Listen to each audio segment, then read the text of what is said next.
बिस्मिल्लाहिर्रहमानिर्रहीम अस्सलाम वालेकुम व्यूअर्स। तो कैसे हैं आप देख रहे हैं cook and eat by Nimra. Welcome करती हूं आपको अपने यूट्यूब चैनल पे। आज मैं आपके साथ लेके आई हूं बहुत ज़बरदस्ती मैंगो आइसक्रीम, वो भी मार्बल स्टाइल में, यानी कि मैंगो और वनीला मिक्स बनाएंगे। घर पे बनाना बहुत ही आसान है, सिर्फ और सिर्फ 2 इंग्रेडिएंट चाहिए जिसके साथ ये बन सकती है। तो रेसिपी को जरूर देखिएगा, रेसिपी कंप्लीट देखिएगा एक एक स्टेप को। तो चलें जी रेसिपी करते हैं स्टार्ट। यहाँ पर सबसे पहले हम लोग मैंगो ले लेने हैं। मैंगो आपने कोशिश करनी है मीठे वाले मैंगो लें, जितने मीठे आप ले सकते हैं। अगर आपको दुशहरी मिल जाए वो सबसे बेस्ट है, क्योंकि अभी तक इनका सीजन सही तरीके से आया नहीं है। मुझे यहाँ पर दुशहरी नहीं मिले तो मैंने ये वाले बड़े जो आम होते हैं मिल्क शेक वाले, मैंने वो यूज कर लिए, क्योंकि ये भी मीठा होता है लेकिन में जाल नहीं होता। बगैर जाल के आपने यूज करना है। सबसे पहला काम है आपने इनको अच्छे से वॉश करना है। वॉश करने के बाद इनका छिलका उतार लेना है। और ये जो आइसक्रीम हम बनाएंगे ये हम फ्रेश मैंगो के साथ बनाएंगे। अगर आप पाउडर वाली आइसक्रीम बनाना चाहते हैं तो उसकी रेसिपी ऑलरेडी मेरे चैनल पे अपलोड है। मैं उसका लिंक डिस्क्रिप्शन में दे दूंगी या आई बटन में दे दूंगी, आप लोग वहाँ से जाके चेकआउट कर सकते हैं। और यहाँ पर मैंने मैंगो को अच्छे से छील के उसकी प्योरी निकाल ली है। अब हमने इसकी प्योरी बनानी है, तो यहाँ पर जो मैंगो का पल्प है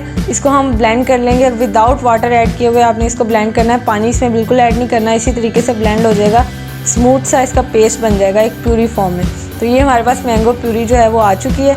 इसको हम यूज़ करेंगे अपनी रेसिपी के लिए। एक चीज़ होगी हमारे पास मैंगो प्यूरी, और दूसरी चीज़ हम यूज़ करेंगे सिर्फ और सिर्फ 2 इंग्रेडिएंट के साथ जैसे कि बनाई जाती है। दूसरी चीज़ हम यूज़ करेंगे विपिंग क्रीम। विपिंग क्रीम मैंने अपनी बहुत सारी रेसिपीज़ में यूज़ की है, केक्स वगैरह पे या डिज़र्ट वगैरह पे यूज़ किया है। तो मुझसे अक्सर क्वेश्चन किए जाते हैं कौन सी वाली विपिंग क्रीम आप यूज़ करती हैं। तो यहाँ पर मैं यूज़ करती हूँ की विपिंग क्रीम, और ये बेक हाउस की विपिंग क्रीम है। बहुत ज़बरदस्त क्रीम है, मीठी होती है। इसमें हमें कोई भी शुगर ऐड करने की ज़रूरत नहीं है, कोई प्रिजर्वेटिव ऐड करने की ज़रूरत नहीं है। बिल्कुल ये नॉन डेयरी विपिंग क्रीम है। और इसका टेक्सचर जो है वो इतना सॉफ्ट होता है कि जब हम 1 किलो को बीट करते हैं तो ये 4 kg बन जाती है टोटल। इसलिए हम आज की रेसिपी में हम इसको यूज करेंगे 250 ग्राम तक। और मैं वेट स्केल पे मेजर कर रही हूँ। अगर आप कप्स में मेजर करें तो आप 1 कप जो होता है नॉर्मल मेजरिंग कप वाला वो यूज करें, वो 250 ग्राम का होता है। इसको हम बीट करेंगे। और बीट करने का ये मेथड है कि जब भी आप समर में जैसे आजकल बीट करें, गर्मियों के मौसम में आपने इस तरीके से हार्ड फॉर्म में इसको बीट करना है। और जब सर्दी का मौसम हो तो हमेशा लिक्विड फॉर्म में बीट करना है, तभी आपकी क्रीम जो है वो अच्छी जाके बीट होगी। क्रीम अच्छी व्हिप करेंगे तो आपकी रेसिपी भी अच्छी बनेगी। अगर आपकी क्रीम अच्छी व्हिप नहीं होगी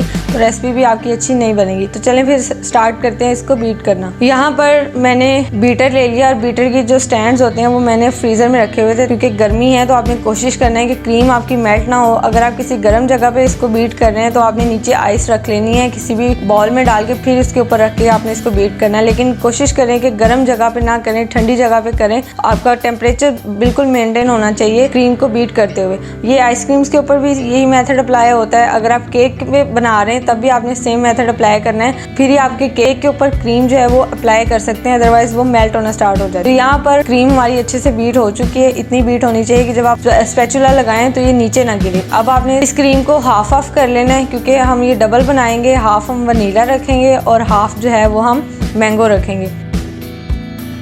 तो दूसरे बॉल में मैंने शिफ्ट कर लिया है। एक में मैं ऐड कर दूंगी मैंगो प्यूरी, जो हमने मैंगो की प्यूरी बनाई थी, और ये तकरीबन 1.5 कप मैंगो की प्यूरी है। इसको आपने मिक्स कर लेना है। पहले एक दफ़ा अच्छे से स्पैचुला के साथ मिक्स करें, उसके बाद पहले एक दफ़ा स्पैचुला के साथ मिक्स कर दें, उसके बाद इस पर बीटर लाएं ताकि अच्छे से क्रीम और प्यूरी जो है वो मिक्स हो सके। जब हम इसमें प्यूरी ऐड करेंगे ना तो ये थोड़ी सी लिक्विड फॉर्म की तरफ जाना स्टार्ट हो जाती है, लेकिन उसकी आपने परेशान नहीं होना। जब हम इसको मिक्स करेंगे तो ये इक्वल हो जाती है और बाद में फ्रीज करने में ईजी होती है। इस तरीके से आपने इसको अच्छे से बीट कर लेना है। स्पैचुला के साथ आपने मिक्स करते जाना है, ताकि कहीं पे क्रीम ज्यादा कहीं पे कम ना हो, इक्वल टेस्ट आना चाहिए हर तरीके से। और इस तरीके से आपने इसको मिक्स कर लेना है। यहाँ पर मैं ऐड कर रही हूँ येलो फूड कलर या मैंगो फूड कलर, आप इसमें ऐड कर सकते हैं इसको कलर देने के लिए, क्योंकि मैंगोज का जो कलर है ना वो डिपेंड करता है आप कौन सा वाला मैंगो यूज करें। अगर आप दुशहरी मैंगो यूज करते हैं उसका ऑरेंज कलर होता है, उसमें फूड कलर ऐड करने की जरूरत नहीं है। लेकिन मैंने जो दूसरे वाला मैंगो यूज किया है इसमें मुझे फूड कलर की जरूरत पड़ी है, इसलिए मैंने थोड़ा सा फूड कलर ऐड किया है। अगर आप ना भी करना चाहें आप स्किप भी कर सकते। तो अच्छे से क्रीम जो है वो हमारी बीट हो गई है। अब इसको हम कर देते हैं साइड पे, और जो दूसरी हमने रखी थी हाफ, उसमें हम ऐड कर देते हैं वनीला एसेंस,